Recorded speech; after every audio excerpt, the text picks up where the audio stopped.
I think you started off by pointing out that the global scenario or the backdrop is challenging. Let me add that it is quite dire in the sense that some of the problems that have really plagued the global economy, including the Indian economy over the last 2 years, which is the pandemic and its after effects. And second, the geopolitical or the geoeconomic problems, including the ongoing war in Ukraine, I think they still continue to persist.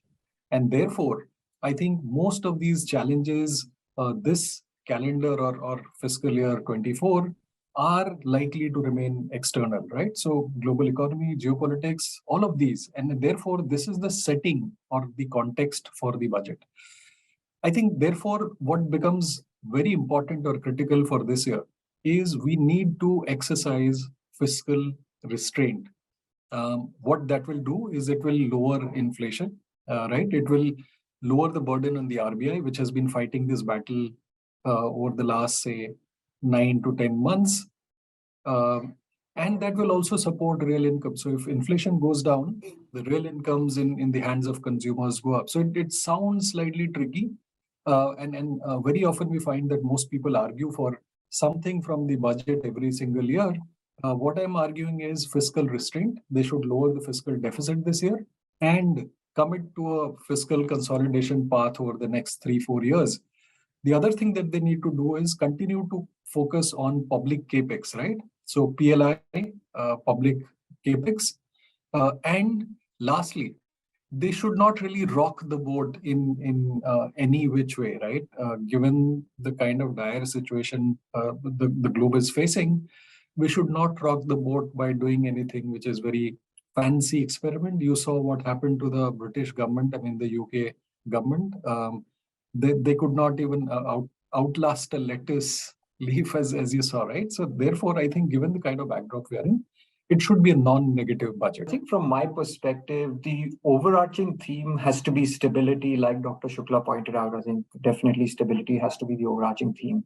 But if I look at it from a tax standpoint, what does that really mean? And there are 3 themes that I would categorize that into. First and foremost, and this sounds a little hackneyed, but reducing litigation and tax certainty has to be absolutely top priority for the government.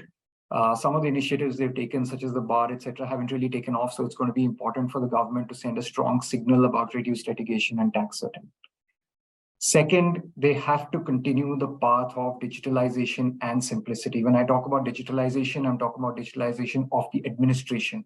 Again, they've taken a lot of steps over there, but there have been hiccups, and they need to continue down that path. They need to ensure that those hiccups are ironed out.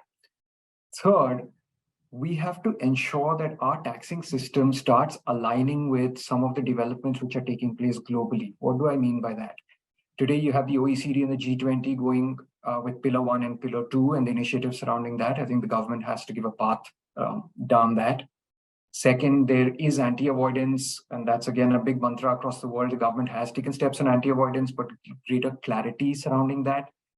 And third, within that, we talk about tax treaties, how those tax treaties are going to be interpreted by the Indian government, especially when companies are more and more transnational in nature, and the kind of transactions we're seeing more and more across border, I think are very important.